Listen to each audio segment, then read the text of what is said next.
What's up, everybody? Tyson Roush, Let's Talk Jets. Hope everybody's having an excellent day, which is very difficult following last night's loss. You're probably tired. You're tired of losing. You're tired of bad football. You're tired of excuses. You're tired of being irrelevant before Halloween and now before October 1st. And you look at the decisions that are being made by this team since they've been hired, and there are so many questionable moves that are coming back to bite them in the ass week in and week out and costing them games. Now you look at today. Today, Braylon Allen is being placed on an injury reserve from an injury he received on kick returns, where he did fumble, but he should not even be back there to begin with. The handling of the returner position since the beginning has been a mess. They had Xavier Gibson, which we knew was a fumbling machine. He was not a good player. The Jets, in their arrogance of their coaching these players up, brought him back, cost them a game, they cut him. Then they bring in Isaiah Williams, who didn't show the surest of hands. Last night, he fumbles to start the second half. Then he fades back and fair catches the ball on the 2-yard line. Again, helping you lose games. It's a problem.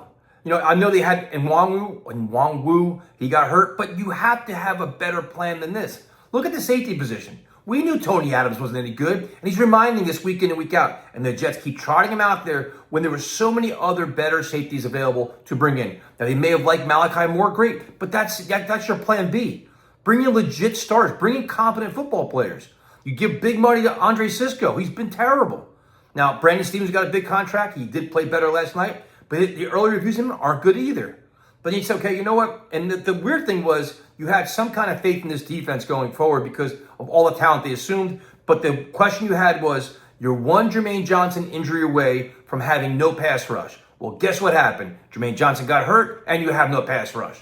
Good job. And the one thing we want to clarify is everybody wants to pin things on Muji. Let's be honest, this is Aaron Glenn's team. His fingerprints are all over this roster. He probably has final say on all the decisions that are being made. So this is him, man. Like, blaming Muji's fine, but I think this is completely Aaron Glenn's, his mess that he's creating. So no pass rush. You have the safety position is a mess. Then the more thing that we wanted to focus on was the offense. What can you do to have the offense be very effective and give Justin Fields all the weapons possible to be successful? Okay, well, they got Stone Smart. How'd that work out? Tyler Johnson, thoughts? Josh Reynolds, the big number 2 wide receiver. What are you seeing from him? Now, to his credit, they did get Mason Taylor, who's helping, and you got Memblitz, great. But other than that, what did they really add to this team to be a legit difference maker? The Harrison Phillips trade was nice. Briggs was nice. But of all the players they brought in here, all the moves they made, all the money they've spent, what's your return on your investment? Not looking good, man. So now when you see all these flaws, and the thing is, to be fair, there's a lot of players on this team they inherited that are making a lot of money that are not playing up to their standard, but that falls on coaching. You're not maximizing potential. But you're not helping your own case either now. So as the season plays out and the injuries keep piling up, you got to see who the replacements are and how well they're getting coached up, who's on your practice squad, do they even have any value, or you're just stashing guys there to do what? Just collect a paycheck each week? It's frustrating, man. I'm just probably a real negative fan right now 'cause I'm just pissed off, man. I got next to no sleep last night. You're watching these moves, and they just don't make sense. Our whole premise this year was having football guys making football decisions, educated guys that really make you feel better. You have some kind of confidence that you're putting this organization in the right hands that can get this rebuild going sooner rather than later. And now, as this plays out, you're starting to worry, like, do you even have the right guys in place to mold these young players if you have a top 5 pick? Or is there that many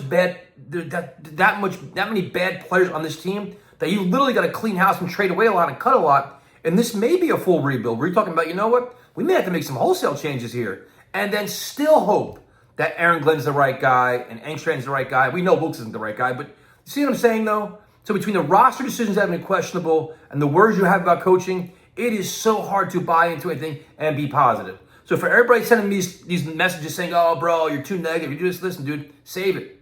You have to show me something. The Jets are not getting respected by nobody, by the opposing team, by the fans, by the media, even the officials. They're not even getting calls from the officials anymore. Nobody's taking the Jets seriously. You could talk, their head coach is talking the talk, and nobody's walking the walk. Man, this is getting worse than the same old Jets. They're finding new ways to make you miserable.